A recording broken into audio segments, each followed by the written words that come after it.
Is anyone coming for me? 5 words, spoken quietly, in the dark, by a man sitting in a manual wheelchair at a bus stop in Medina, Ohio, at 11:23 on a Tuesday night in late November. The temperature was 19 degrees. The wind chill was 8. A blizzard was 45 minutes away. Marcus Eldon Hayes had not asked for much in 82 years. He had not asked for mercy when a landmine detonated beneath him in the Mekong Delta in 1971 and compressed his spine at the T6 vertebra, ending his ability to walk at the age of 28. He had not asked for sympathy when he came home to a country that wasn't sure what to do with its veterans. He had not asked for recognition when they gave him the Silver Star, the decoration he now carried in his jacket pocket. His hand pressed against it through the fabric the way other men carry photographs of their children. What he had asked for, from a nursing home that had taken $412,000 of his money over 13 months, was basic care: heat, his medication, his power wheelchair back, the right to make a phone call. Every request had been denied. Every complaint had been buried. Every person who tried to help him had been removed, silenced, or managed. And when his VA benefits account reached 0, the man who ran that facility had sent him out into the cold without a phone, without a contact, without a single way to call for help, at 17 degrees, on a night a blizzard warning was already on every weather alert in Medina County. What Marcus didn't know, sitting at that bus stop, was that one of the men who had already died in this same facility had died in the same month, in the same weather, in circumstances that no one with authority had ever looked at closely enough.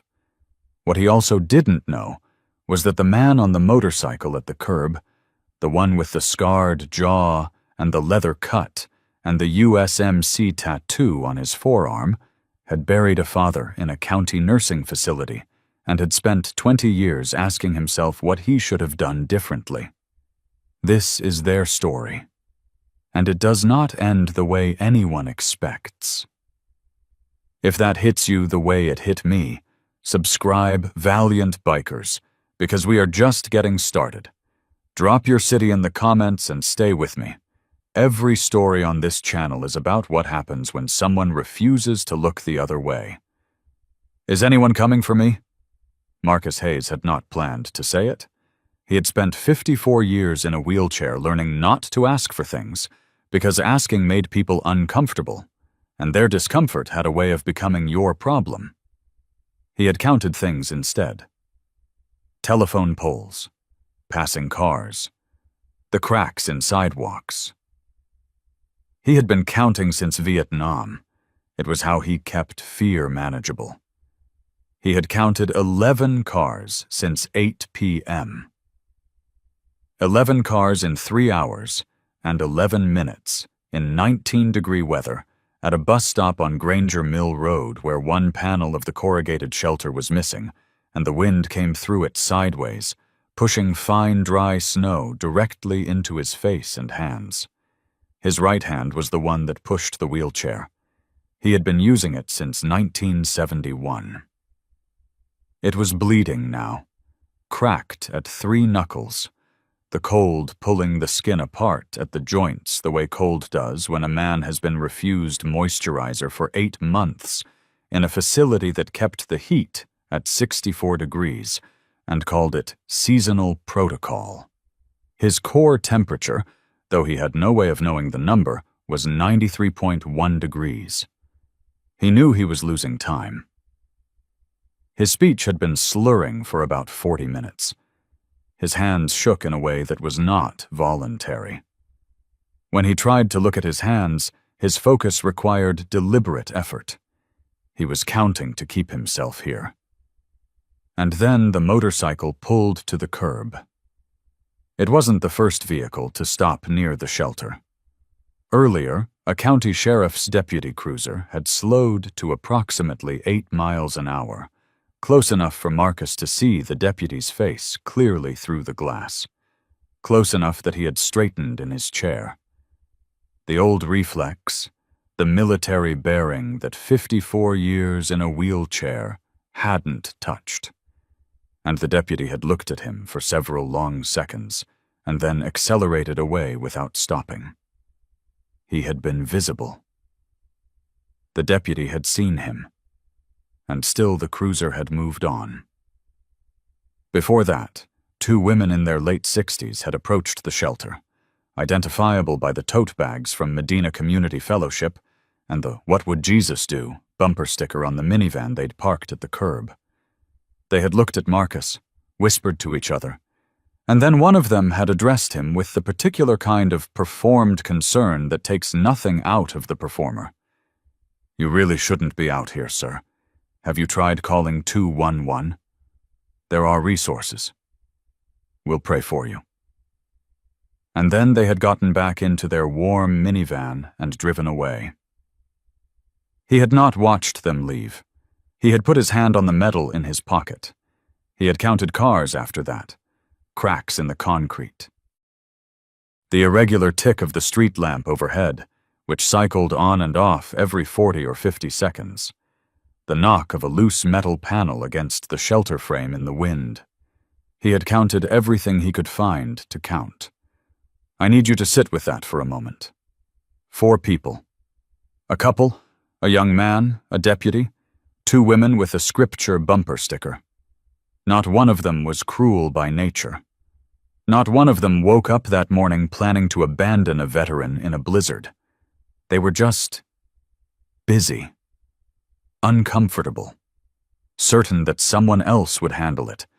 And that is precisely how a man who survived a landmine in 1971 ends up alone in the snow in 2024, not because of monsters, but because of ordinary people making ordinary decisions to keep moving.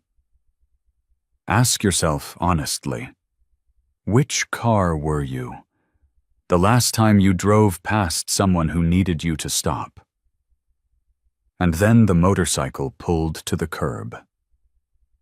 Robert Malone, the man the Medina County chapter had called Ironclad for 22 years, a name earned not from any single act, but from the cumulative observation that he did not bend, was sitting astride his idled Harley with the engine off and the kickstand down, reading a hand-drawn map on a folded piece of paper.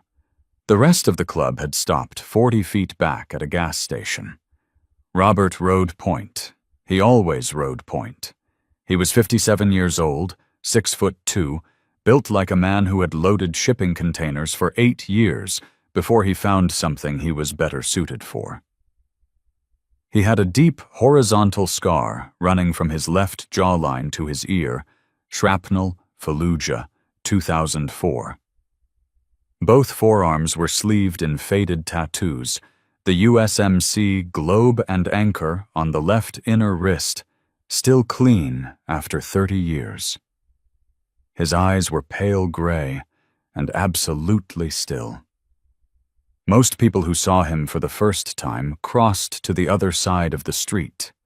The cut, the scar, the size, the silence. What they never saw.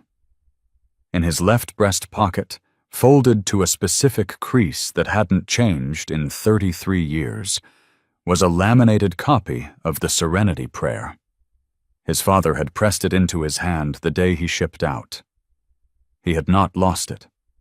He had carried it through the Gulf War, through 12 years of active duty, through Fallujah, through 22 years of riding with brothers who understood that there were things you didn't put down. He was looking at the map when he heard it. Not loud, barely audible over the wind. But he had been trained to distinguish sounds in conditions where most people heard only noise, and what he heard was the low metallic groan of a wheelchair wheel badly in need of oil. A specific sound, 3 rotations, then silence, then 3 more. And underneath it, the concrete scrape of footrests moving toward him. He looked up.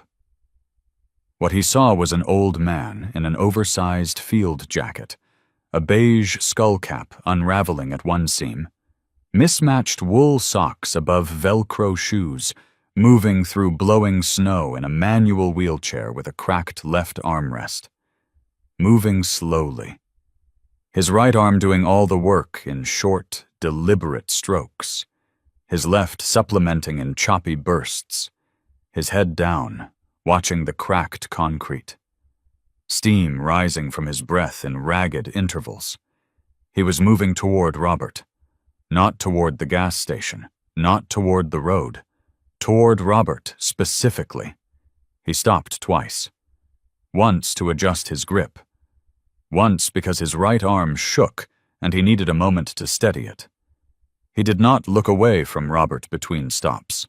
He covered 14 feet of cracked concrete in what felt like a long time and a very short time simultaneously, and when he was close enough for Robert to see his face, the deep-set eyes the color of weathered driftwood, still sharp, a jaw prominent but sunken at the cheeks, a thin white beard, a 2-inch scar diagonal under his left eye, the oldest wound on his face. He stopped. He straightened his posture. An automatic thing, clearly. Decades of military bearing still operating, and he said it. "Is anyone coming for me?" 5 words, an entire life inside them. Robert Malone folded the map, slid it into his pocket, got off the bike. He walked to the wheelchair and crouched, not bent at the waist, a full crouching kneel, both knees on wet concrete, bringing himself below the eye level of the man in the chair. He did not speak immediately. He looked at this man for a moment, at the cracked hands, at the field jacket 2 sizes too large, at the shape of something in the left jacket pocket that Marcus's hand never left. "Someone is now," Robert said. "You're not alone."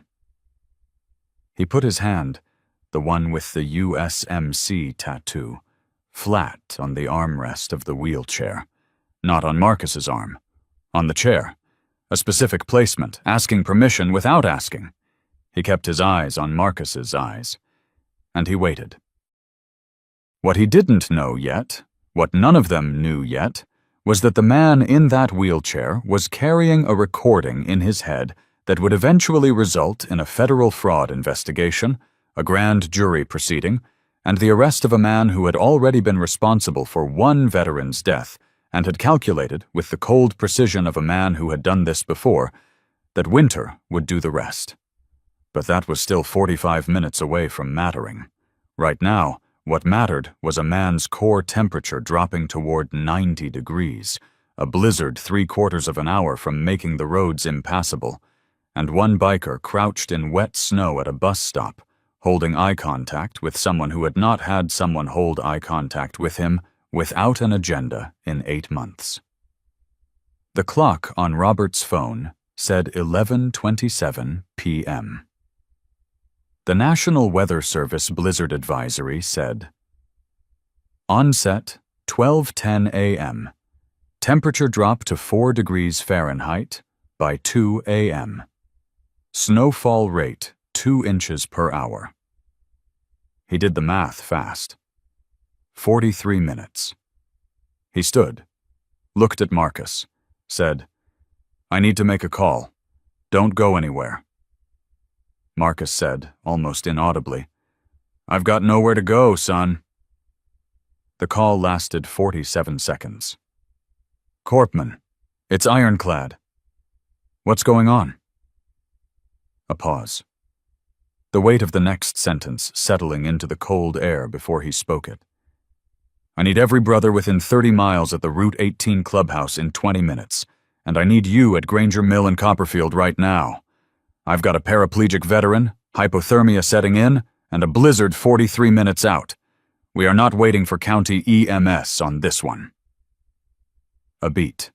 Say no more. I'm coming. The line went dead. And that was it. No questions about proof. No concerns about whether it was their business. No discussion of risk or liability, or what might happen if they were wrong. Korsman, real name Thomas Garrett, 71 years old, former Navy combat medic who had served 2 tours in Vietnam's Mekong Delta, and who had, over 22 years with this chapter, treated frostbite and fractures and 100 things that would have required a hospital if the hospital had been reachable. Asked one question in 47 seconds, and that question was, what's going on? Not, are you sure? That was what Brotherhood meant.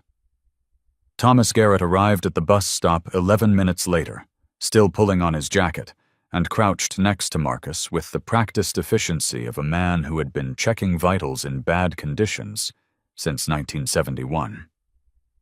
He checked circulation in Marcus's hands, fingertips white, capillary refill slow. He checked Marcus's eyes, asked 3 orientation questions, listened to his breathing. He stood up and looked at Robert. We have maybe 38 minutes before his core temp hits 90, and we're dealing with cardiac risk. He needs a warm environment, dry clothes and IV fluids, not an ER waiting room. Somewhere we can get him stable fast. Clubhouse, Robert said.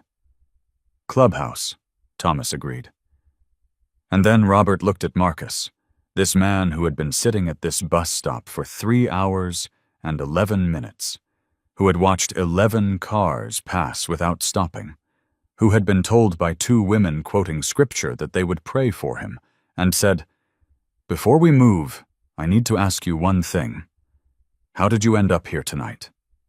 Marcus was quiet for a moment. The way a man is quiet when he is deciding how much of the truth he can afford to spend. Then he said, "They put me out. The man who runs that place said my time was up, wouldn't let me make a call. Left me in that chair at the back entrance and told the overnight aide to log it as voluntary discharge."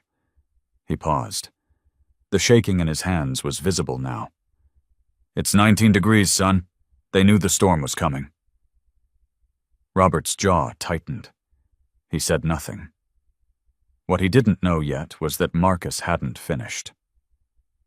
By the time the first group of brothers reached the Route 18 clubhouse, Verdict pulling in first, then Chalk, then Cypher, then Anchor last, riding slow, his age in every gear change, Robert had Marcus in a recliner next to the wood stove, dry clothes from the supply closet replacing the institutional detergent-soaked field jacket, a mug of hot broth in his hands, Thomas monitoring pulse and color every 4 minutes. The clubhouse smelled like machine oil and wood smoke, and the specific warmth of a space that had been used by the same people for a long time. Marcus held the broth with both hands. He didn't drink it immediately. He held it, and felt the warmth travel through his palms, and watched the room with those driftwood gray eyes, taking inventory the way a man does when he has learned that safety is usually temporary. Verdict. His name was Dale Pruitt, before the road name, 63 years old, retired Medina County detective with 24 years on the force, a man who had left after a nursing home fraud case, was closed under pressure from a county commissioner whose brother-in-law happened to sit on the facility's board, pulled a chair close and sat. He had a yellow legal pad on his knee. He had been a detective long enough to know when to have the pad visible and when to put it away. He put it away. "You can talk in your own time," he said. "Nobody here is going anywhere." Chalk, formerly the principal of Medina's Lincoln Heights High School, retired after 31 years, now the one the chapter sent when someone needed a calm voice and a steady set of eyes, sat across the room and said nothing, which was its own kind of communication. Cypher. 36 years old, former Army intelligence analyst, the youngest full-patch member in the chapter, whose saddlebag always contained a ruggedized laptop and whose ability to find publicly available information at speed was considered borderline unsettling even by people who liked him, had the laptop open already. He was quiet about it. And Anchor, the club's co-founder, 74 years old, Navy-Korean War veteran, a man who had been in this chapter since before some of its current members were born, sat in the back of the room in a wooden chair and did not speak. He was simply present, in the specific way that certain people are present, substantial, unhurried. Robert sat across from Marcus, not at the legal pad distance, close. He waited until Marcus had finished half the broth. Then he asked, "How long were you in that place?" 13 months, Marcus said. "And before that?" "I had an apartment, 19 years. They said I couldn't manage it anymore after the pneumonia." A pause. "I could manage it fine. I just didn't have anyone watching who knew the difference." Robert was quiet a moment. Then he said, "And he didn't plan to say it. It wasn't strategic. It just came out the way things do when you recognize a shape you know. My father was a Korean War veteran. He spent his last 16 months in a county facility in Summit County. They lost his medical records twice, denied his PTSD claim 3 times. He died in a shared room with a call button that hadn't worked in 6 weeks. He said it looking at Marcus. Not at his hands, not at the floor. At Marcus. "He never told me the call button didn't work," Robert said. "I found out after, from a nurse who felt bad. I've been trying to figure out what I should have done differently for a long time." Marcus looked at him, held the look for a moment in the way people do when they are deciding whether what they just heard was real. Then he said quietly, "I have to tell you something I haven't told anyone yet." The room didn't change temperature, but something shifted in it. The way a room shifts when everyone in it simultaneously understands that what's coming next is the reason they're all there. Marcus set the broth down on the side table. He reached into the field jacket that was now folded on the arm of the recliner and found a small pocket Bible, the kind with a black cover worn to gray at the corners. He opened it to the inside back cover. Written there, in pencil, in the cramped handwriting of a man whose hands had been shaking when he wrote it, were 4 exchanges of dialogue. 4 weeks ago, Marcus said. A Thursday night, about 10:15. An aide forgot to take me back to my room after a late medication round. Left me at the end of the east corridor near the fire door. I could hear into the administrator's office when the door was open. He looked at the writing in the Bible. The administrator, Whitmore, was on the phone with his billing coordinator. I memorized what I heard. I said it to myself 11 times before I slept that night. Then I wrote it down. Robert leaned forward slightly. Marcus read from the inside cover of the Bible. "Run the discharge sequence. I've done the math. We're done carrying him." A pause in the conversation he was recounting. "I don't want paperwork problems. File it as voluntary. He doesn't have anyone watching close enough to push back." Another pause. $400,000 over 13 months, Darren. 400,000. And now he's a liability. The last pause. Same as Kowalski. Remember Kowalski? You let the clock run the problem. Winter does the rest. And then the billing coordinator's voice, hesitant. What if someone finds him before? And Whitmore. Then they find an 82-year-old man with dementia who wandered. Who are they going to believe? Marcus closed the Bible, put it in his lap. His hand rested on the cover. The room was silent. The wood stove ticked. Somewhere outside, The wind had picked up, the advance edge of the storm. A door somewhere in the building shifted in its frame. Robert's jaw was tight. He was looking at the Bible, not at the man holding it. At the Bible. He looked up. "Who's Kowalski?" he asked. "A man who was in that facility before me," Marcus said. "Korean War veteran. Room 9W. He died in November 2 years ago. They found him in the courtyard, unresponsive. The death certificate said hypothermia. Accidental." Nobody spoke for a moment. And then Verdict said, quietly, from across the room, setting his legal pad back on his knee, "Raymond Kowalski.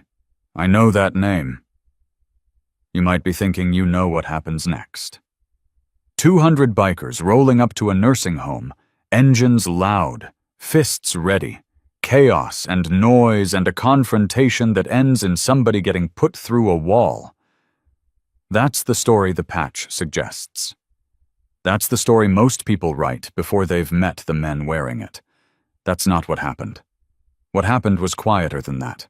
More disciplined. More dangerous in the ways that matter.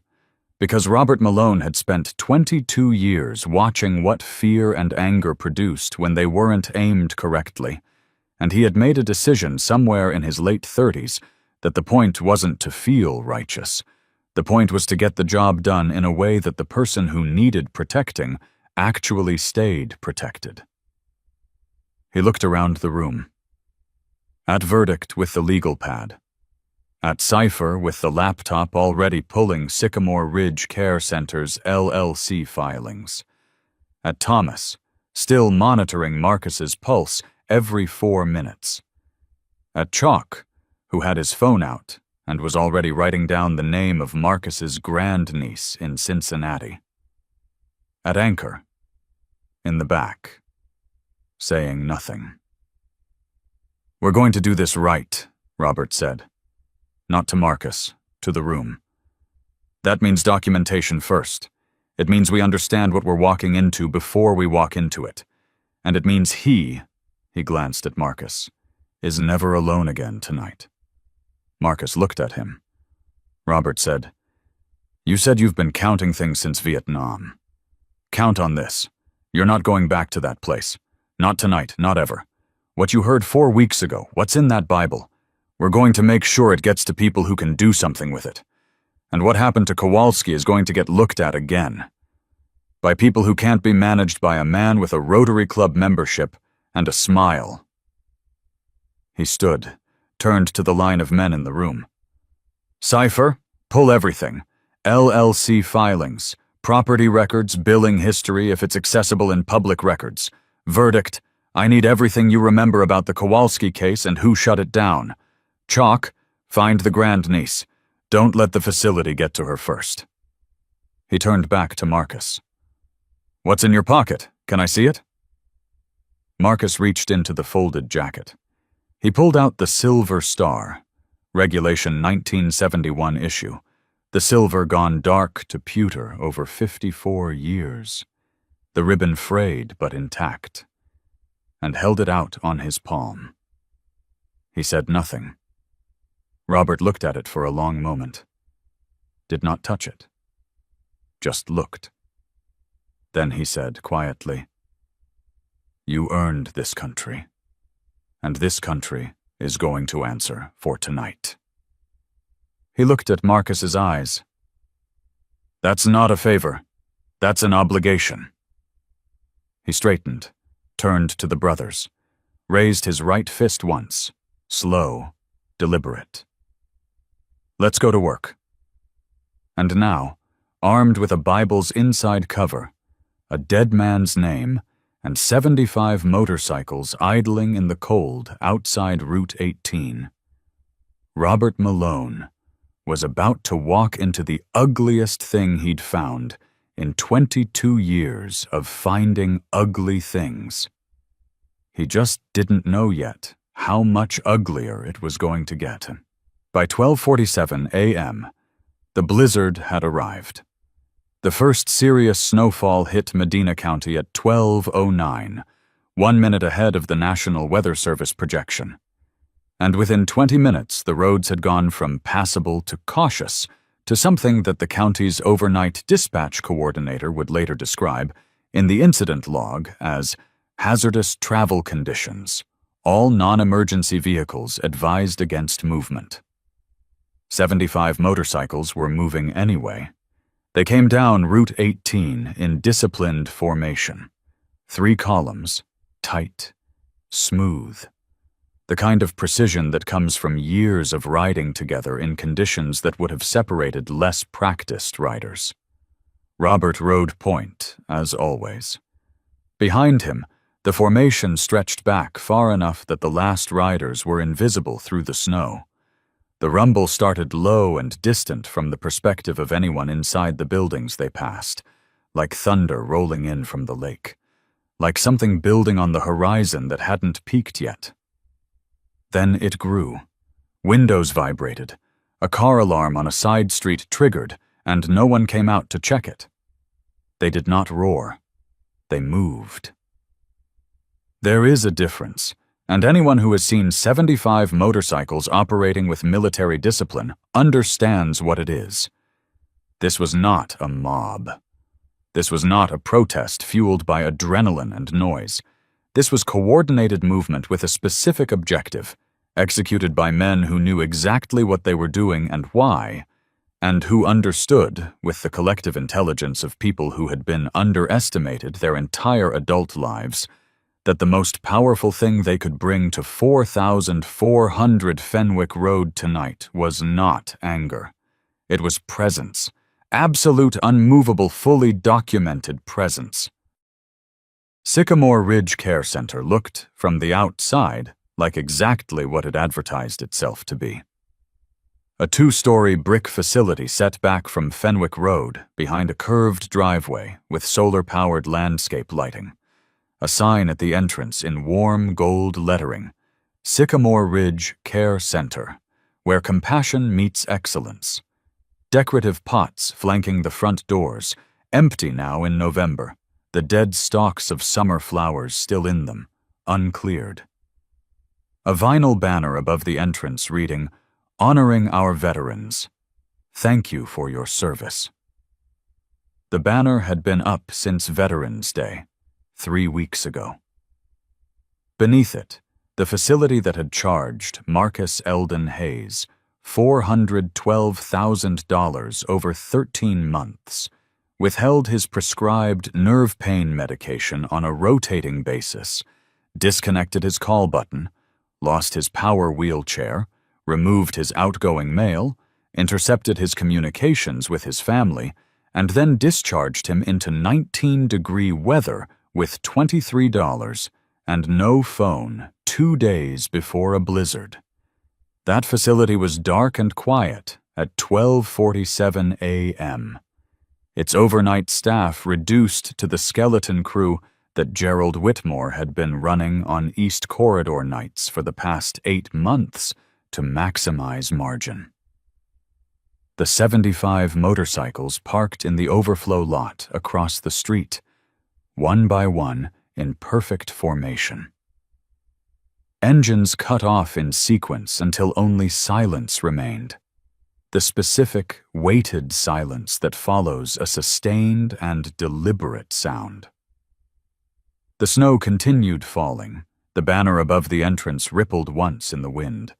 The brothers stood there, not moving, not shouting. Present. 15 riders crossed with Robert. Now, you might be expecting what comes next to look a certain way. 60 leather-jacketed men filling a lobby. Voices raised. Someone behind a desk pressing a panic button. Chaos as leverage. That is not what happened. That is not how this worked. Robert Malone had done this before. Not this specific thing, but the version of this thing that required walking into an institutional space and making himself understood by people trained to manage difficult visitors. He knew what got results and what got footage. He chose results. He walked in with Verdict on his left, Thomas on his right, and Cypher one step behind. He was calm. He was courteous to the overnight receptionist, a woman in her 30s who looked up from her phone screen and went still at the sight of them. He showed her Marcus's pocket Bible. He said, "I need to speak to whoever is in charge of this facility tonight. This is not a social call, but it is a peaceful one, and I need you to make that call in the next 60 seconds.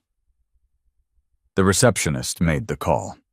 The overnight supervisor, a man named Phil Garrett, no relation to Thomas, 58 years old, who had worked the overnight shift at Sycamore Ridge for 6 years, and who was not Gerald Whitmore, and was not, when you looked at him, a predator of any kind, came down the hallway with the specific expression of a man who understood immediately that something had shifted beyond his authority to manage.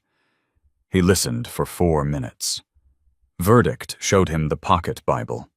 Thomas showed him Marcus's admission records, which Cypher had pulled from the Ohio Department of Health's public database on his laptop in the parking lot 40 minutes earlier. The overnight supervisor looked at the Bible's inside cover. He looked at the discharge paperwork Cypher had printed. The paperwork listing Marcus's departure as voluntary self-discharge, signed with a signature that did not match Marcus's handwriting on any of his VA intake forms. He sat down in a chair in the hallway. "I knew something was wrong on that corridor," he said.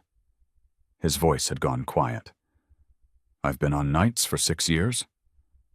I knew." He looked at Verdict. "I have a family. I told myself someone else would handle it." Verdict wrote that down. Beverly Oaks had been waiting for this call for 8 months. She was 64 years old, a certified nursing aide who had worked the east corridor of Sycamore Ridge for 4 years before she was terminated on a Tuesday morning in a meeting that lasted 7 minutes.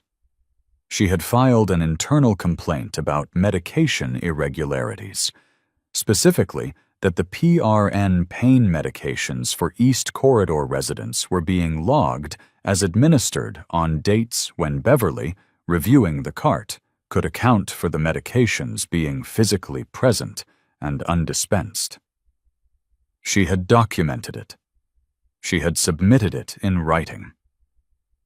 And 8 days later, Gerald Whitmore had filed a counter-complaint with the Ohio Board of Nursing Home Administrators, alleging that Beverly had falsified care records. She was currently unemployed. She had been told not to discuss the matter while the review was open. Chalk found her at 1:15 a.m. She lived 11 minutes from the facility. When Chalk explained who he was and why he was calling, she was quiet for a moment.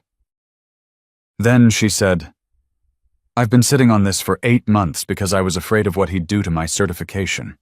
Tell me where to come." She arrived 20 minutes later, still in her coat, with a manila folder she had kept in a fireproof box under her bed since the day she was terminated. She sat across from Verdict, who had the legal pad out now, and she talked for 31 minutes. What she had seen. On 14 separate occasions between months 4 and 11 of Marcus's admission, she had checked the East Corridor medication cart and found PRN pain medications for Marcus, prescribed by his VA physician for documented nerve damage from the spinal injury, physically present and unrecorded. The log showed them as dispensed. They had not been dispensed. She had the dates. She had written them down on the day she noticed, every time, in a small spiral notebook she had bought specifically for the purpose after the 3rd time she'd seen it happen. When she had first noticed it, month 4. The same month Marcus's power wheelchair was transferred to maintenance.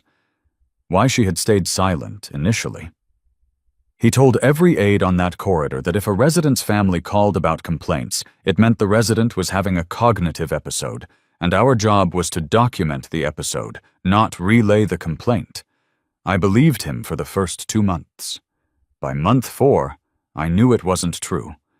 By month 6, I was terrified of him. How she felt now.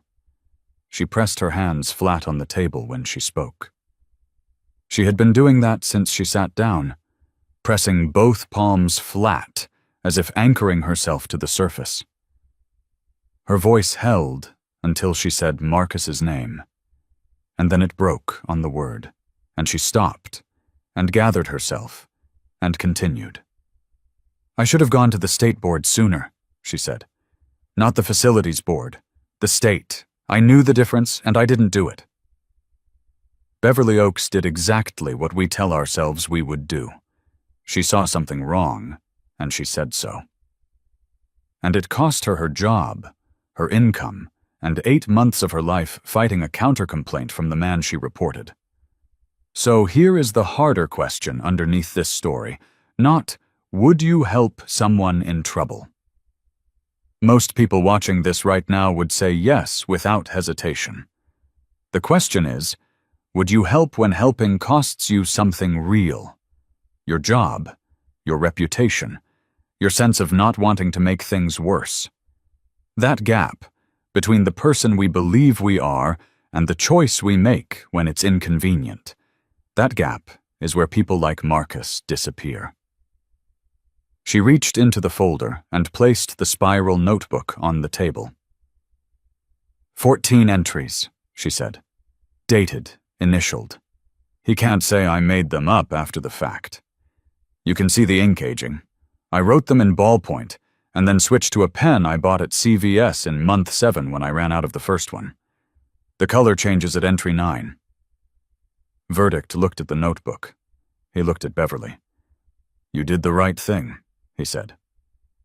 She shook her head slightly. I did the right thing 8 months late.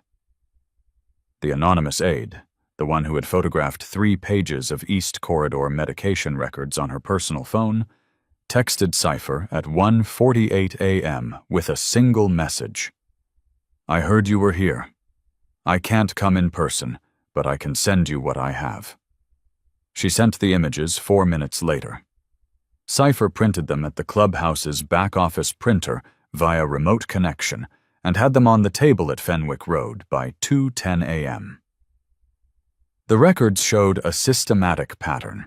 Marcus's scheduled pain medications marked administered at 8 p.m. on nights when the overnight log, a separate document, showed Marcus as agitated and uncooperative, a designation that, in Whitmore's behavioral documentation system, constituted grounds for restricting visitor access and flagging family communications as elevated concern periods. The agitation was from unmedicated nerve pain. The documentation of the agitation was then used to justify the isolation that prevented anyone from finding out about the unmedicated nerve pain. Verdict stared at the printed pages for a long moment. That's not negligence, he said. That's architecture. Terry Mack had been processing VA benefits claims from the Akron Regional Office for 19 years. He was 69 years old, a careful man, a man who believed that rules existed for reasons, and that the reasons mattered more than the convenience of breaking them.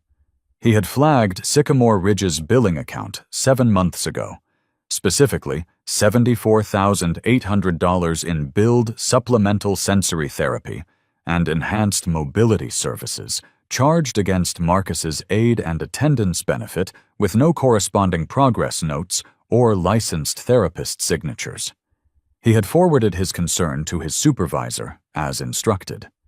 His supervisor had told him to forward the concern to the facility and take no further action. He had done that. He had followed the process. He had followed the process because the process was what separated his job from anarchy, and he had believed, for 7 months, that the process would eventually work. When Cypher reached him by phone at 2 a.m., Terry Mack listened to what Cypher described for about 90 seconds, and then said quietly, "I have the original flag documentation. I have my supervisor's response. I have the email I sent to the facility contact that was acknowledged but never answered. I can send all three to whatever address you give me in the next 5 minutes." He sent them in 3. "I followed the process," he told Cypher before he hung up. There was something in his voice that wasn't quite an apology and wasn't quite a question. "I thought the process would—" "It didn't," Cypher said, not unkindly. "But what you have helps." The line was quiet for a moment.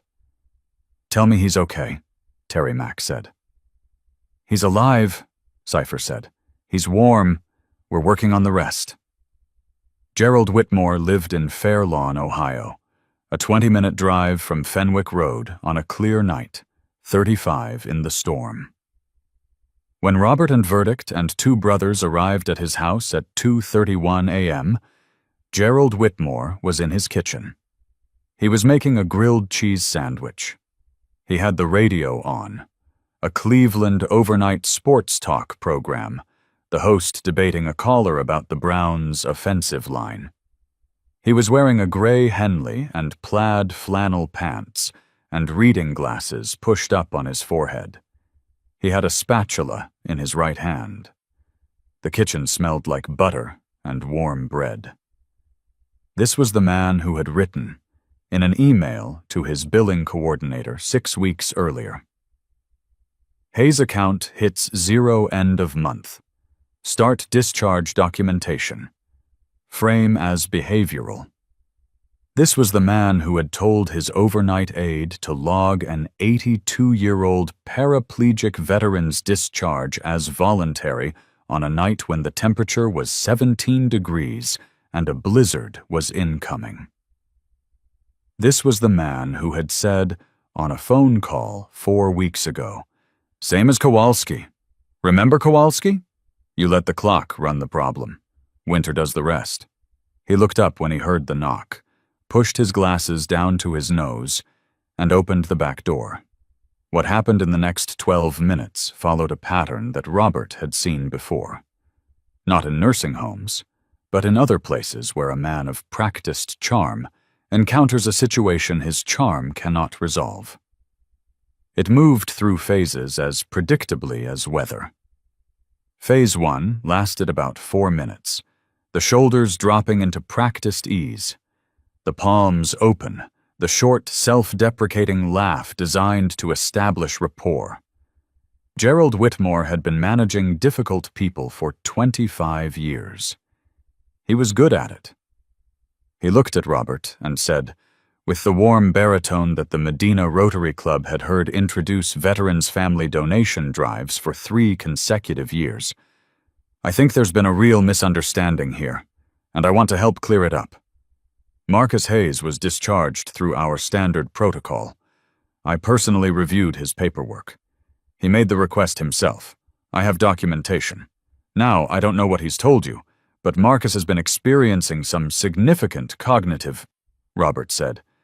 "What was the balance in his VA aid and attendance account on the day you filed the discharge authorization?" 1 second. Maybe slightly less. The practiced ease went somewhere else. Phase 2 was shorter. Legal jeopardy as a weapon, deployed with the confidence of a man who had used it successfully on social workers and ombudsman inspectors, and one deputy who had come to the door a year ago with a folder of resident documentation and a 40-minute tour of the West Wing. "You are on my private property at 2:30 in the morning. Whatever you think you have, I want you to understand that my attorney will be contacted within the hour, and what you're describing, the trespass, the harassment, the interference with a licensed healthcare operation, these are serious legal—" "The FBI," Robert said, "is going to want to speak to your attorney too." He did not raise his voice.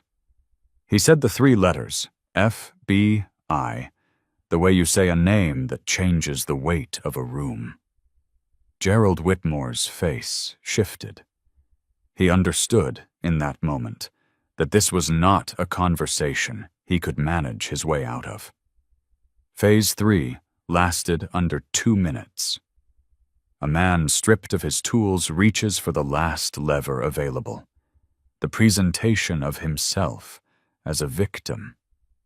Stress of the business. The burden of regulatory compliance. The ingratitude of residents whose care he had dedicated his life to providing. You have no idea what it takes to run a facility like this. He had a difficult childhood. He mentioned it, briefly, as if it were relevant. He had sacrificed financial opportunity to do work that mattered. He had been misunderstood his entire career by people who didn't understand what the work required. Robert looked at him for a moment. Looked. Then he said quietly, 6 words. I'm not interested in your reasons. He looked directly at Whitmore. Neither is he. What happened then was not a strategy. It was what lives underneath the strategies when the strategies run out. Gerald Whitmore went still. The performance, the warmth, the jeopardy, the sympathy, fell off his face the way a coat falls from a hook when the nail finally gives. What was left underneath was not remorse. It was not guilt.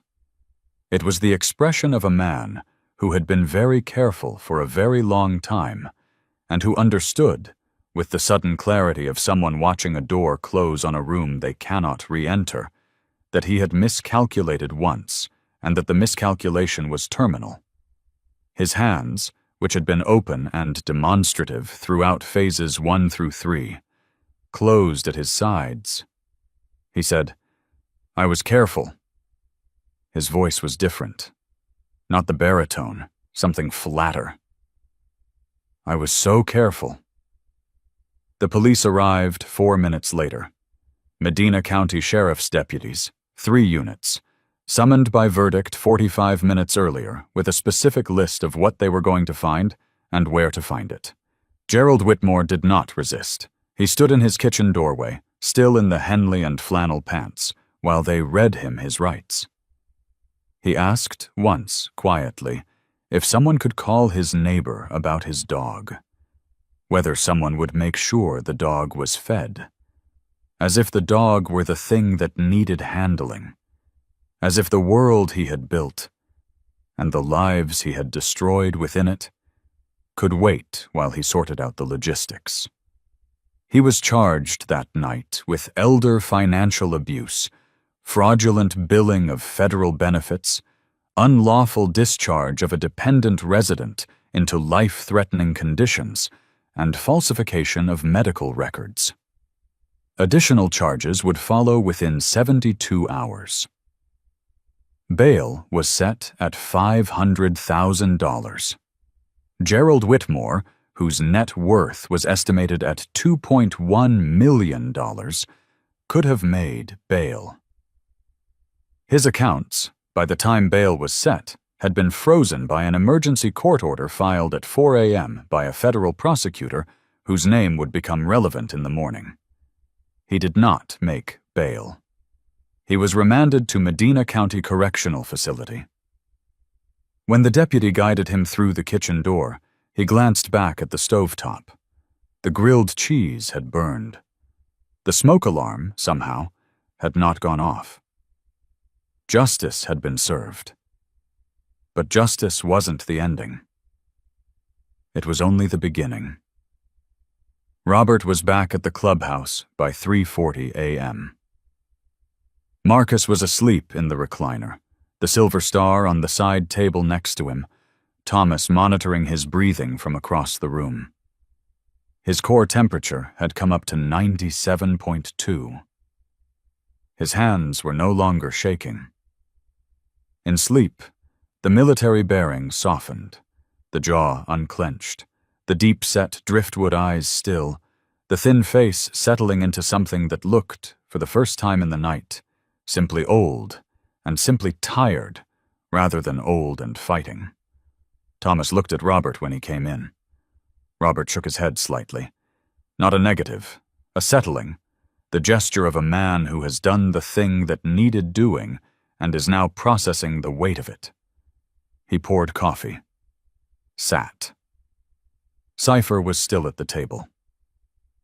He had been working without pause since they'd arrived, and what his laptop had produced in the previous 3 hours was spread across the table in printed pages, organized by verdict into a sequence that told a story. Robert looked at the pages. "Show me," he said. Cypher had started with the public record, Sycamore Ridge Care Center's LLC filings, through the Ohio Secretary of State database, cross-referenced with property records in Summit and Medina counties. Layer 1 had taken 11 minutes.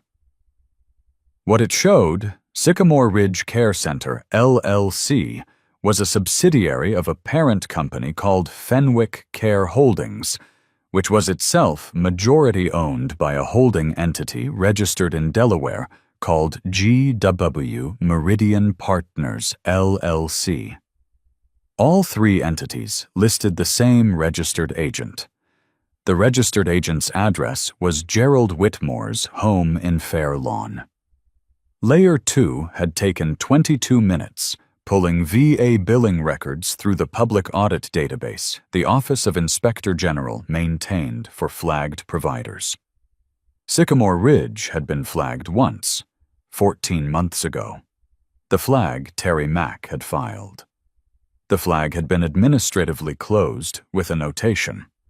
Provider contacted, documentation requested, provider unresponsive, matter referred to Ohio Department of Health for routine inspection.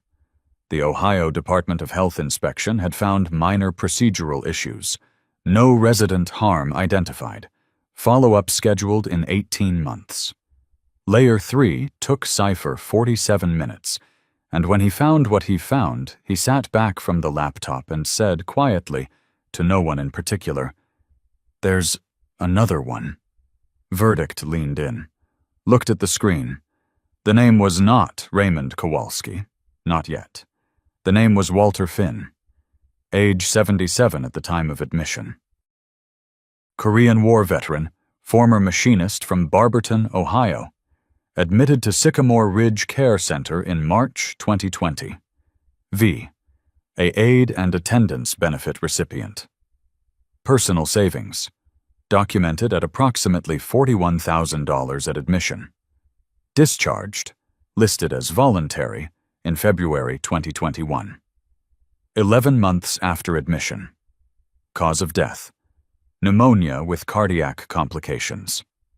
Date of death? 6 weeks after discharge. Location?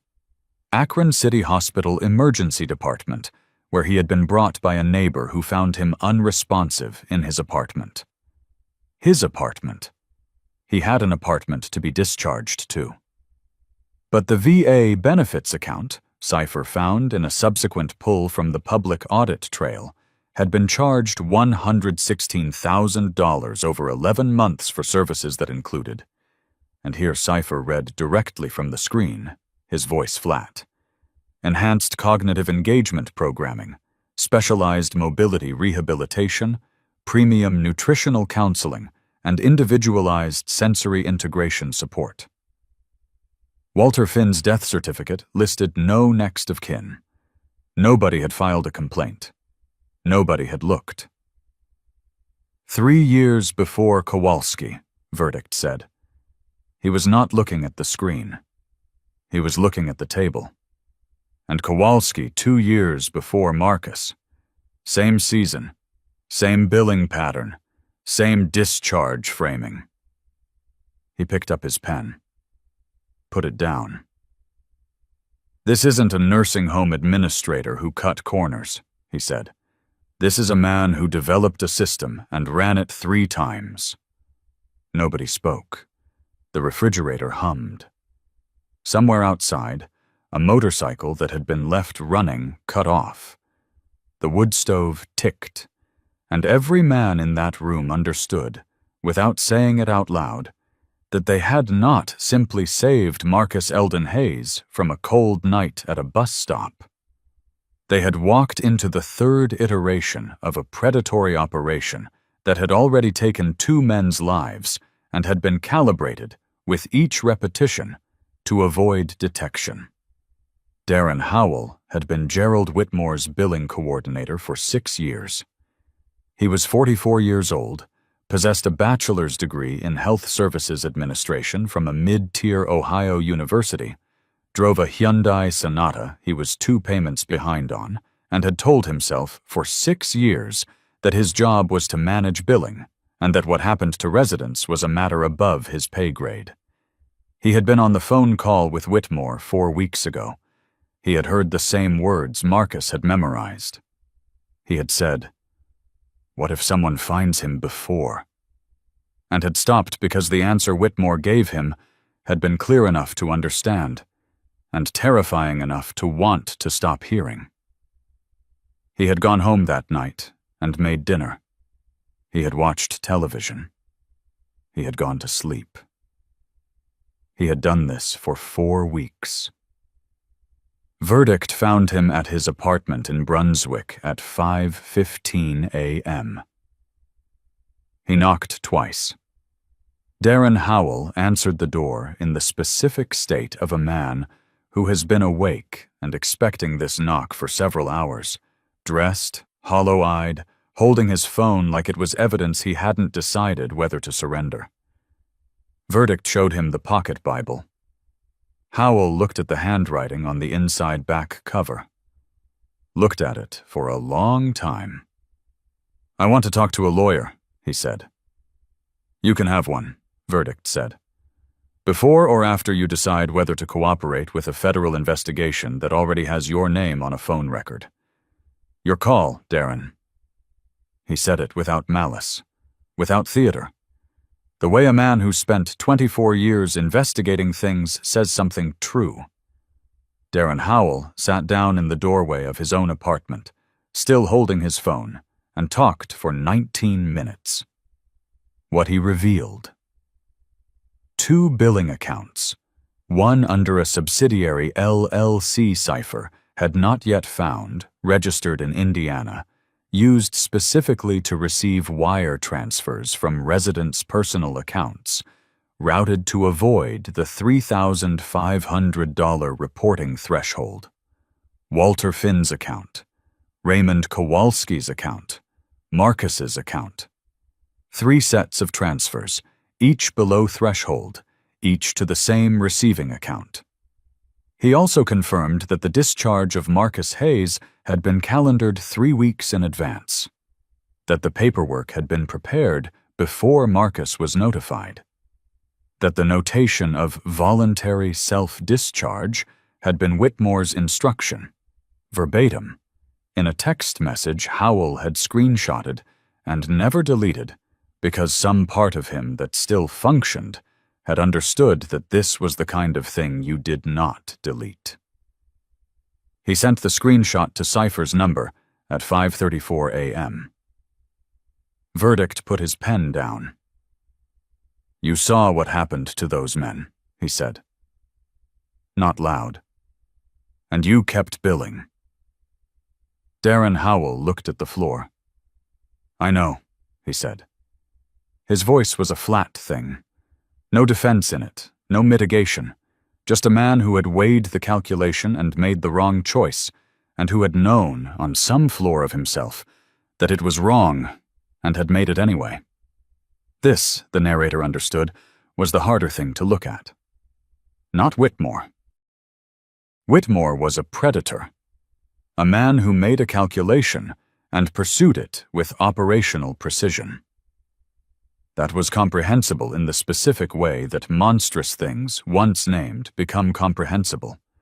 This was something else. This was a man who could have ended it and chose not to. A man who had heard the words "winter does the rest" and had gone home and eaten dinner. Not because he was evil, because he was afraid. And because being afraid felt, from the inside, sufficiently like innocence. It wasn't innocence. The system, Robert would think later, didn't fail because it was corrupt at every level. It failed because at the levels where it wasn't corrupt, it was occupied by Darren Howells, people who knew and said nothing, who followed procedure and called it neutrality, who told themselves that someone else would handle it because someone else handling it meant they didn't have to. 3 veterans were dead, or nearly dead, because enough Darren Howells had been in the right places at the right times. That was harder to prosecute than Whitmore, and it was the part that stayed. The FBI agent arrived at the Route 18 clubhouse at 7:20 a.m. Her name was Special Agent Dana Reyes, Cleveland Field Office, Financial Crimes and Elder Fraud Division. She was 43 years old, dressed in practical civilian clothes, dark slacks, a thermal layer, no performance of authority. She had been awake for 19 hours. The exhaustion in her face had the specific quality of someone who has been working a case for longer than the case should have taken, and the coffee she was carrying when she walked in was not her first of the morning. She introduced herself to Robert. 2 sentences: name, office, division. He nodded once, did not extend his hand. She looked at the table, the printed pages, the phone with Darren Howell's screenshot already displayed, the pocket Bible in the center, the spiral notebook Beverly Oaks had produced. She said, "I'm told you have something relevant to an open federal investigation." Robert said, "Depends on what you're investigating." A beat. "Gerald Whitmore," she said, "and Fenwick Care Holdings." Robert looked at the brothers. A decision traveled the room without words. He pulled a chair out from the table, gestured to it. She sat. "How long has your office known about Whitmore?" Robert asked. The agent looked at him steadily. 14 months, she said. "We opened the case when a VA billing analyst flagged an irregular pattern in the aid and attendance accounts. We've been building a financial case through proper channels, subpoenas, audit requests, LLC filings. We needed a direct connection between the financial extraction and the resident harm to elevate to federal fraud with bodily injury. We had the pattern. We didn't have the connection." 14 months. Marcus had been inside Sycamore Ridge for 13. Robert didn't raise his voice. He let the math sit in the room. "We had him out in 4 hours," he said. "You had 14 months. Agent Reyes had no response that would have helped. She knew it. She accepted the silence with the specific dignity of someone who understands that some accountability cannot be argued away. Then she looked at the table. "Show me what you have," she said. Robert laid it out as a physical sequence. Documents placed one at a time, each landing with its own weight. The pocket Bible first, the spiral notebook, Beverly's entries, the screenshot from Darren Howell, the VA billing records Terry Mack had sent, Cypher's printed financials, the LLC chain, the Indiana subsidiary account, the wire transfer log. Last, a single printed page. 3 names, 3 admission dates, 3 discharge dates, 3 financial totals. Walter Finn, Raymond Kowalski, Marcus Eldon Hayes. Agent Reyes reviewed each item. When she reached the wire transfer log, she set her pen down. She leaned forward slightly. She did not speak for several seconds. "The Indiana subsidiary," she said. "We knew the Delaware entity. We didn't have the Indiana routing." She looked at Cypher. "How did you find this?" "State Business Registry," Cypher said. 47 minutes. She looked at the table. "This fills a gap we haven't been able to close for over a year." Robert said, "One condition for full cooperation." She looked at him. Marcus Hayes gets a victim advocate assigned before the first federal interview. Nobody asks him to relive a single thing without someone in his corner who is there specifically for him. Not for the case. For him. She nodded. That's already standard protocol in a case with bodily injury allegations. I want it confirmed in writing before the interview is scheduled. You'll have it by noon. She stood. Gathered the documents, leaving Robert the originals, taking photographs with a dedicated case device she produced from her jacket. At the door, she paused. Agent Reyes, Robert said. She turned. Do right by him. A beat. That's the only thing I'm asking. She held his gaze for a moment. That's the job, she said. The door closed. The room was quiet. The system, Robert knew, wasn't broken. People said it was broken when things like this happened, and he understood the impulse, but it wasn't accurate. A broken system was fixable.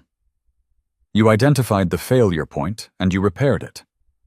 This system worked exactly as it had been designed, built to move carefully, to require documentation, to protect due process, even at the cost of the person inside it running out of time.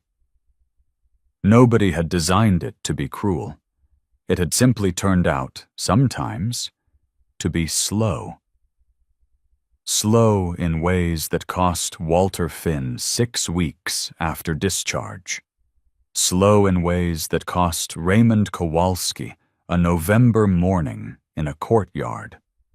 Slow in ways that had cost Marcus Hayes 19 degrees and 3 hours and 11 minutes and a core temperature of 93.1 degrees.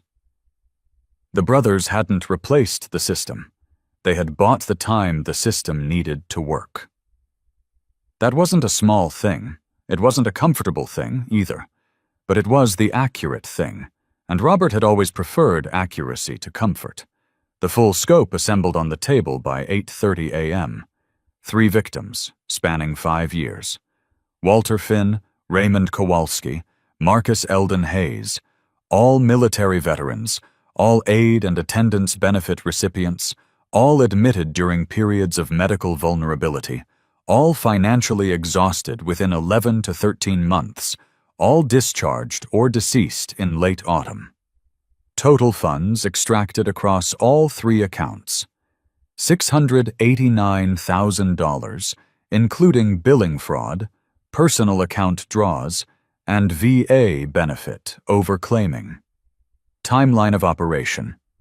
2020 through the night of Marcus's discharge, 5 years of identical pattern, each iteration refined, each one more difficult to trace because the one before it had taught Whitmore where the oversight gaps were. The charges that would be filed, 6 in total, confirmed by Agent Reyes in a 9 a.m. call.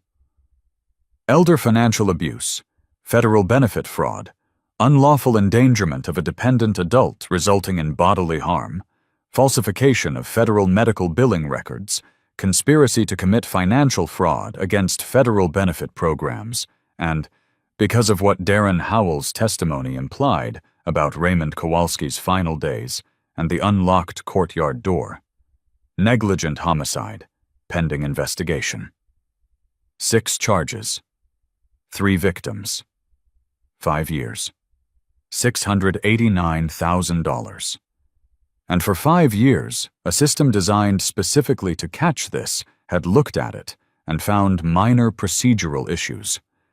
Not because it couldn't see, because it had been shown only what Whitmore wanted it to see, and because the people inside the system, who might have looked harder, had been managed, transferred, terminated, or scared into silence.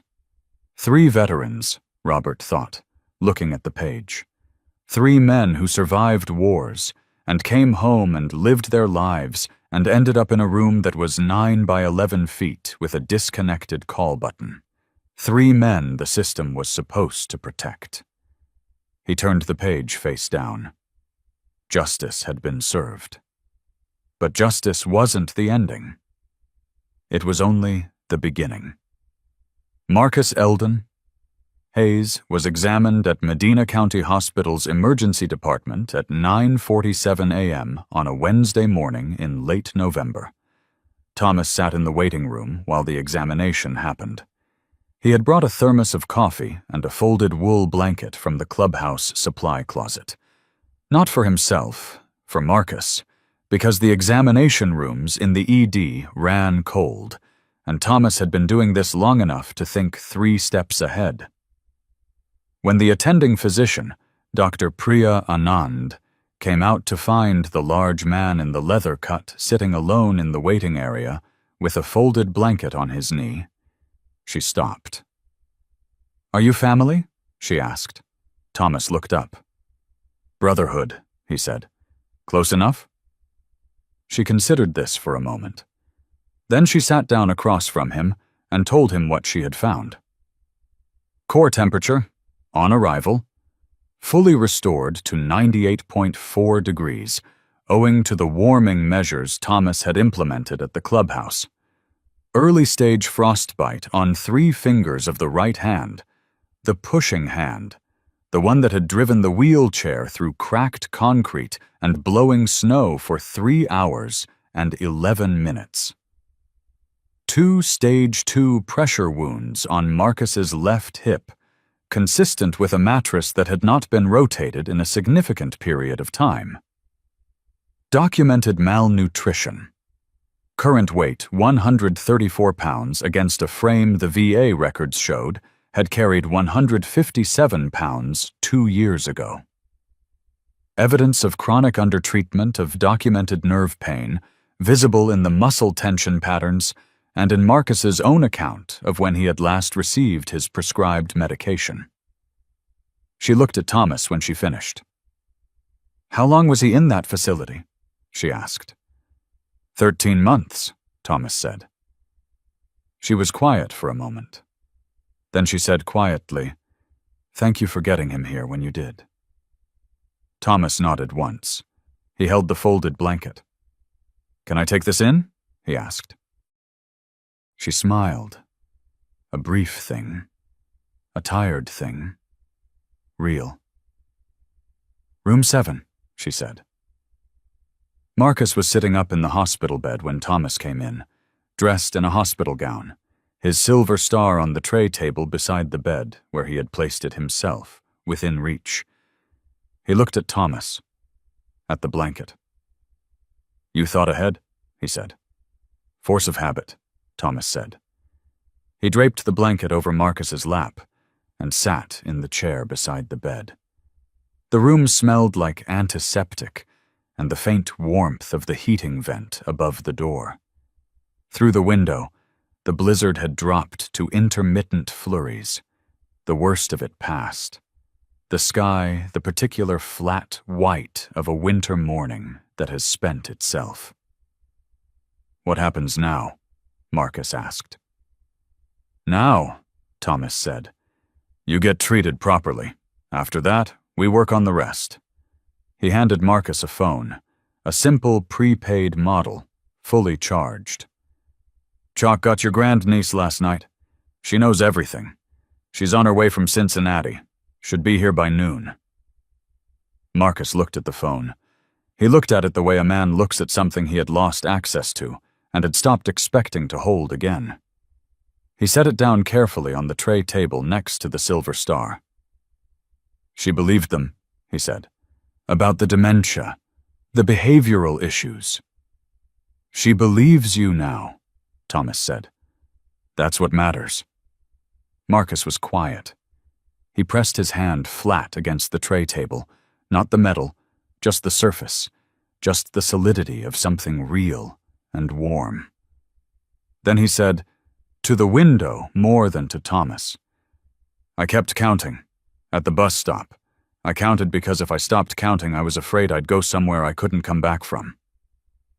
A pause. "I got to 247 cracks in the sidewalk." Thomas said nothing. He sat with that. "You kept yourself here," he said finally. That's not a small thing. The housing solution came together in 48 hours, which is fast by any standard, and possible only when 75 people are working on different parts of the same problem simultaneously. Patricia Kowalski Sims, Raymond Kowalski's daughter, who had spent 14 months trying to contest the ruling on her father's death and had been told the case was closed, had driven up from Akron the morning after the arrests. She arrived at the Route 18 clubhouse at 11 a.m. with a 3-inch folder of documentation she had assembled over a year of being dismissed by people with forms and filing deadlines, and she sat down with verdict and said simply, "Tell me how I help." She was a property manager, had been for 20 years. She had a rental unit on the ground floor of a 2-story building in Medina. Accessible, modified bathroom, wide doorways, street-level entrance, the kind of unit she had been quietly and intentionally keeping available for a specific kind of tenant, because her father's experience had done something permanent to her understanding of what the word available meant. She offered it to Marcus at a rate the chapter's emergency fund. $38,000 raised across 3 chapters in a single online fundraising push that Cypher posted at 6 a.m. and that reached its target by 2 p.m. Could cover for the first year, with the VA pension reinstated and the aid and attendance benefit formally redirected to Marcus's own account, expected to cover the ongoing cost thereafter. The key was a physical key on a simple key ring. No facility badge, no staff authorization required, no process to follow to unlock your own door. Robert drove Marcus to the apartment on Thursday afternoon. Patricia met them there. Marcus sat in his wheelchair in the doorway for a moment. He looked at the apartment, the wide entrance, the afternoon light coming through south-facing windows, a small kitchen visible beyond the living area, a bedroom door standing open. He looked at it the way a man looks at something he has constructed an entire interior architecture to stop hoping for, and then finds himself holding. He rolled through the doorway. He stopped in the center of the living room. He said nothing for a moment. Then he said, "There's a place for the dog." Robert looked at him. "Porter," Marcus said. "My service dog. They surrendered him to the county shelter 13 months ago." He looked at the corner near the window, the specific kind of corner a large dog picks for a bed, because it is safe from 3 sides. "I don't know if he's still there." Cypher, standing in the hallway with his phone, typed the name of the county shelter into his screen before Marcus finished the sentence. Porter, a yellow Labrador, now 5 years old, a certified service animal, surrendered with a notation reading, "Owner placed in long-term care. Animal no longer required," was in the county shelter's long-term care unit, which was the shelter's way of saying the animals that didn't get adopted quickly, the ones that waited. Porter had been waiting for 13 months. He came home on Saturday. Marcus's grandniece, Denise Hayes Carver, 41, arrived from Cincinnati at 12:20 p.m. on Wednesday. She sat with Marcus for 3 hours. No staff filtered the conversation. No behavioral log was open on a desktop somewhere. No one from the facility called afterward to frame the visit as an elevated concern period. She cried for about the first 15 minutes. Marcus did not.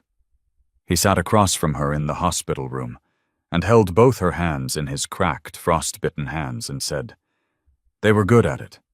You couldn't have known. I need you to understand that." She said she should have pushed harder. He said, "You're here now. That's the only direction we go." When she left to find coffee, he picked up the silver star from the tray table, held it for a moment, set it back down. He started counting again. Not out of fear this time, out of habit. The ceiling tiles, the lights above the bed. He stopped at 3 and smiled at something private. Scene by scene, the logistics assembled themselves with the specific competence of men who specialized in different things and understood that competence, directed correctly, was the most meaningful form of care. Chalk, the former high school principal, the one who kept calm while everyone else was still in motion, handled the VA reinstatement paperwork, walking Denise through the process on Wednesday afternoon at a table in the hospital family room. The benefit account, formally closed by Whitmore's fraudulent discharge authorization, was flagged for emergency reinstatement by the VA regional director in Akron, a call Terry Mack placed on his own authority, citing an ongoing federal investigation on Wednesday morning. Verdict handled the protective legal measures. A court order filed at 9 a.m. Wednesday prohibiting Whitmore or any Sycamore Ridge employee from contacting Marcus or Denise, an emergency declaration stripping Whitmore of his administrative authority over the facility effective immediately, and a formal victim status designation for Marcus in the federal investigation that triggered the advocate assignment Agent Reyes had confirmed by noon.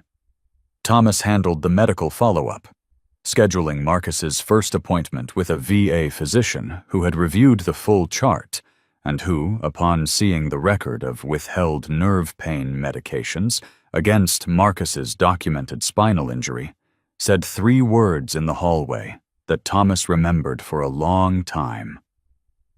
This was deliberate.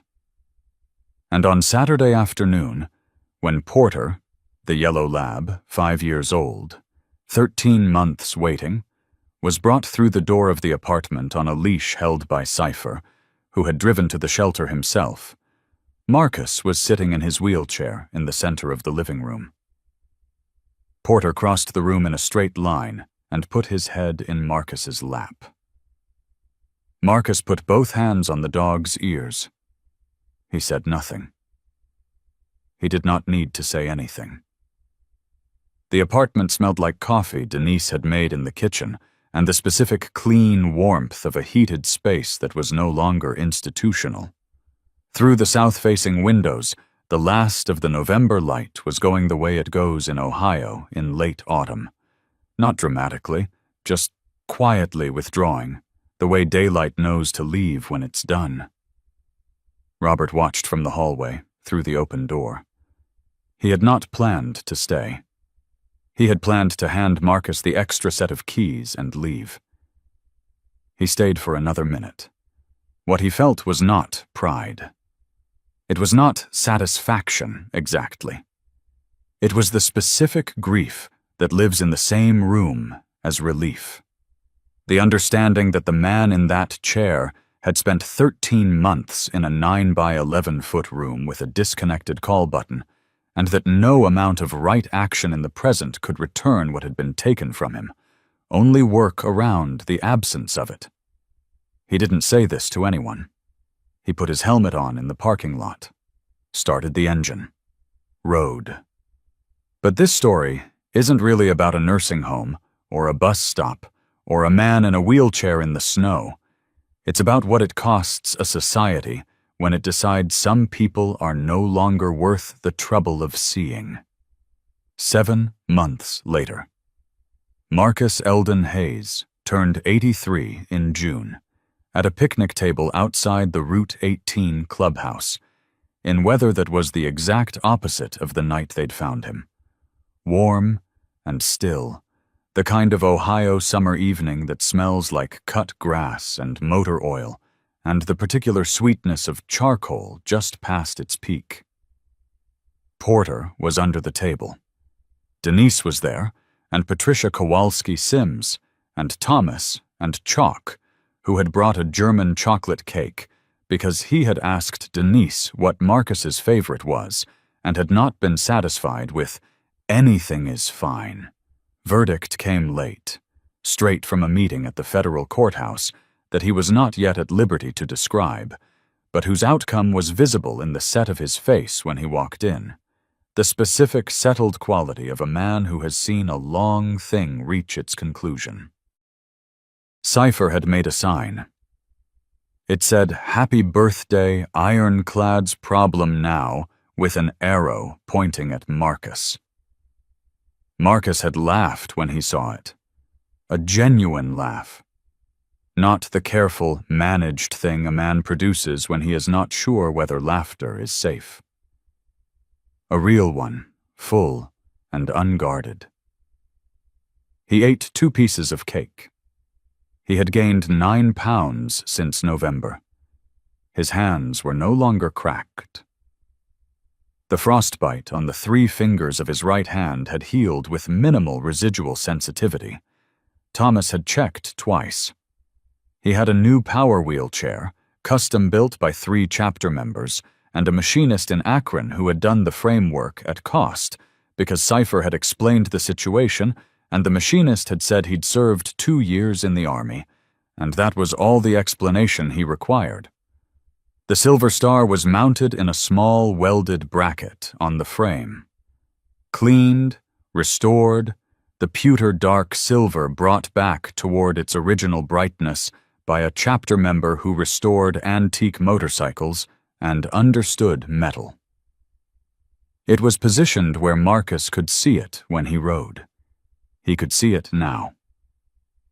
He looked at it for a moment, in the summer evening light, and then looked away. Not dismissively, but with the ease of a man who no longer needs to grip the thing to believe it's there.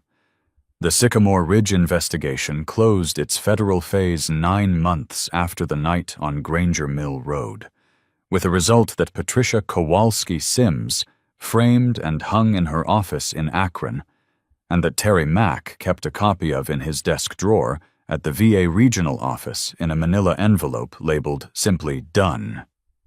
Gerald Allen Whitmore was convicted on 5 of 6 counts. The negligent homicide charge related to Raymond Kowalski was reduced to criminal negligence, resulting in death on the jury's recommendation, which carried the same sentencing weight and which the prosecutor accepted because the jury had deliberated for less than 3 hours, and the verdict on the remaining 5 counts was unanimous. He was sentenced to 14 years in Ohio State Prison, with no parole eligibility for 9 years. He had maintained his innocence through the entirety of the trial. In the courtroom, on the day of sentencing, he had worn a pressed gray suit and his reading glasses, and had looked, to the observer in the gallery, very much like the man who had introduced guest speakers at the Medina Rotary Club's Veterans Day luncheon 3 years running. He sat with the particular stillness of someone who had finally stopped performing and discovered there was nothing underneath the performance to fall back on. When the sentence was read, he looked at his hands.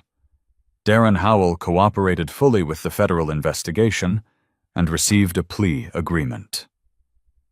18 months of supervised probation, a $200,000 civil restitution contribution to a victim compensation fund established for the 3 families, and a permanent bar from employment in any federally regulated healthcare billing capacity.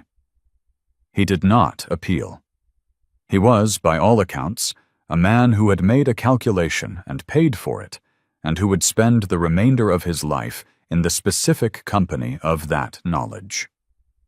The Ohio Board of Nursing Home Administrators revised its inspection protocol in January, requiring unannounced inspections of any facility with a pattern of late discharge billing, and mandating that inspectors conduct private resident interviews without facility staff present. The revision was named the Hayes Protocol in committee, but was entered into the official record simply as Amendment 14A. Marcus was informed of this by Verdict, who had been consulted during the drafting process. Marcus said, "Good." That was all. Sycamore Ridge Care Center was placed under emergency state receivership in December. The East Corridor was the first wing cleared of residents and audited.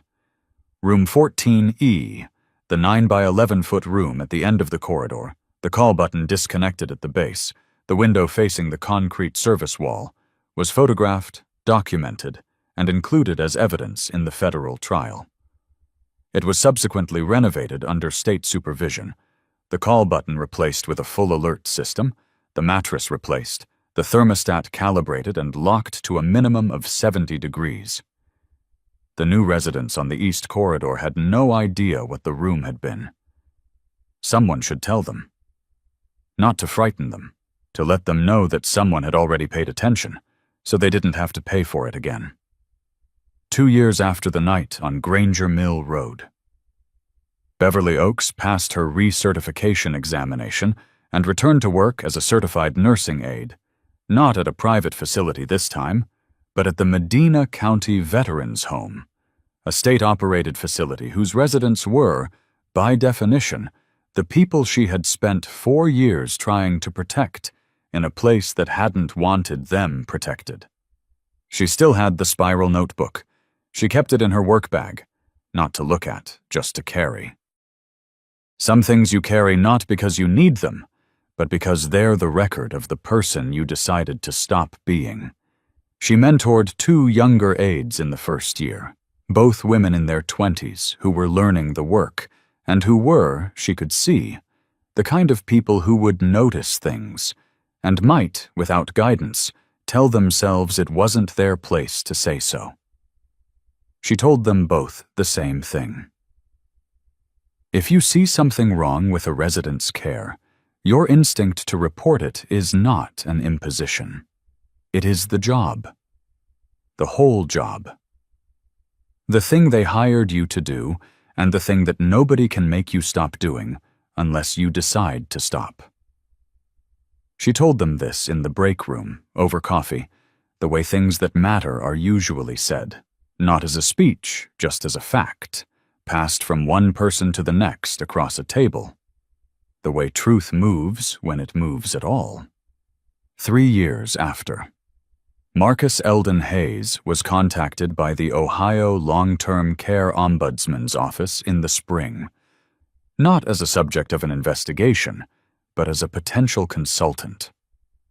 The office was revising its resident rights training curriculum and wanted input from someone with direct experience of the system's gaps from the inside. He agreed to 1 meeting, which became 4 meetings, which became a standing quarterly consultation that his VA transportation benefit covered, and that Porter attended, lying under the conference room table with his chin on his paws, while Marcus described in the measured and deliberate baritone of a man who chose his words in combat and still did. Exactly what it felt like to have a call button disconnected above your bed, and no phone, and a corridor door that locked from the outside, and a staff trained to document every complaint as a behavioral event. He did not perform distress in these meetings. He stated facts. He let the facts be what they were. At the 3rd meeting, a young staffer, a woman in her late 20s, clearly new, taking notes on a laptop, looked up during a pause and said, "Can I ask what made you decide to keep talking about this, after everything?" Marcus considered the question the way he considered all questions, fully, without rushing. "I passed a bus stop on Fenwick Road last month," he said. "Late afternoon. There was an older gentleman sitting on the bench, cane, winter jacket, 1 bag on the ground next to him. He had the look," he paused. "You learn to recognize the look. It's the face of someone who has been failed enough times to stop expecting anything, but hasn't quite decided to stop hoping." He looked at the young staffer. "I pulled over, asked if he was all right. He was waiting for a nephew who was running late. He was fine." He put his hand on the table. Not the metal, not anything, just his hand, flat on the surface. "But I pulled over. That's the part that's different now." He looked at the window. "For a long time I counted things because it kept me from disappearing.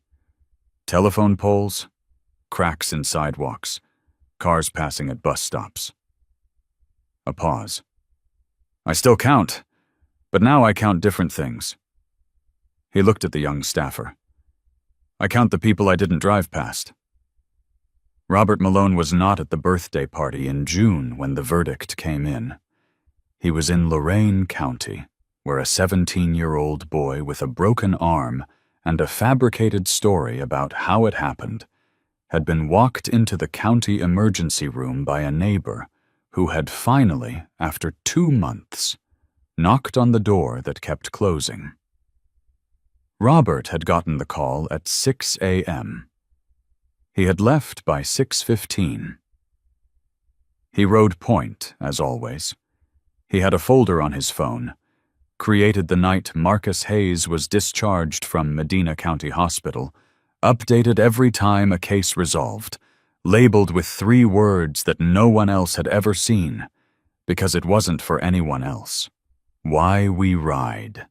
It contained a photograph of Marcus in the new power wheelchair, Porter beside him, in the parking lot outside the VA Medical Center on a Tuesday in February, the silver star mounted in its bracket, the sun at an angle that made the restored metal catch light. Marcus is looking at the camera, and his expression is not the expression of a man who has been rescued. It is the expression of a man who is not finished. There were 11 other photographs in the folder, each one a person who had come home because someone had answered.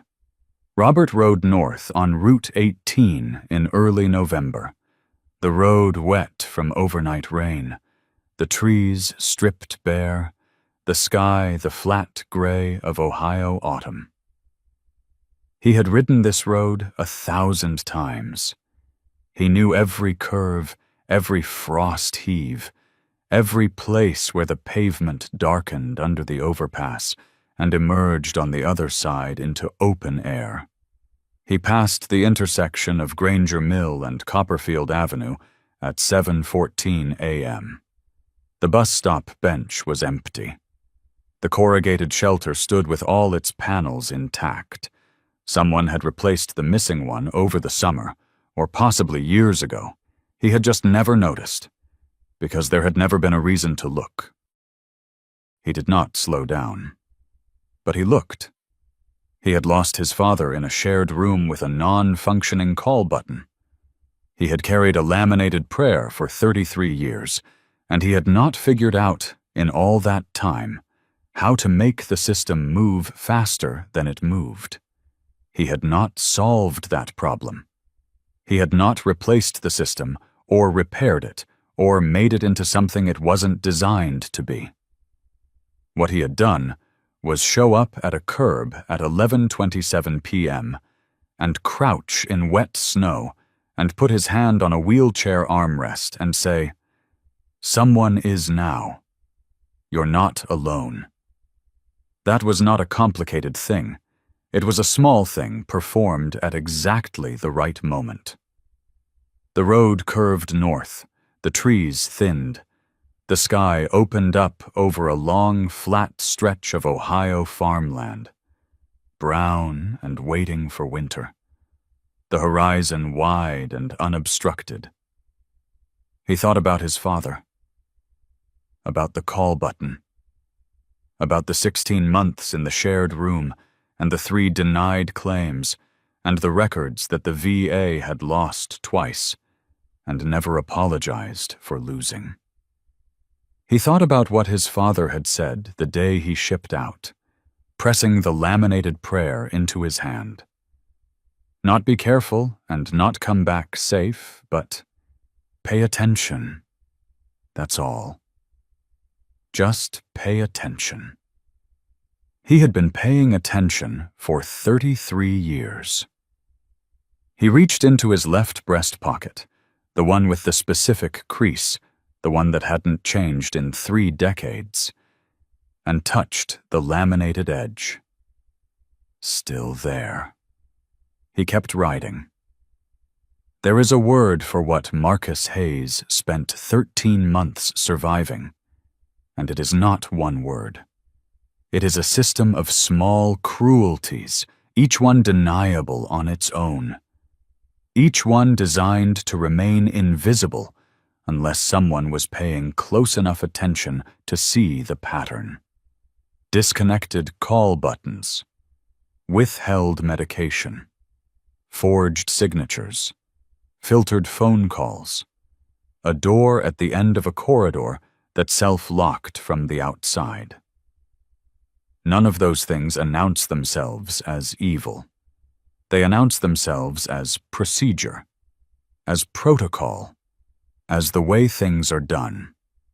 And the distance between the way things are done and the way things are done to people who have no one watching is the distance inside which Gerald Whitmore had operated for 5 years.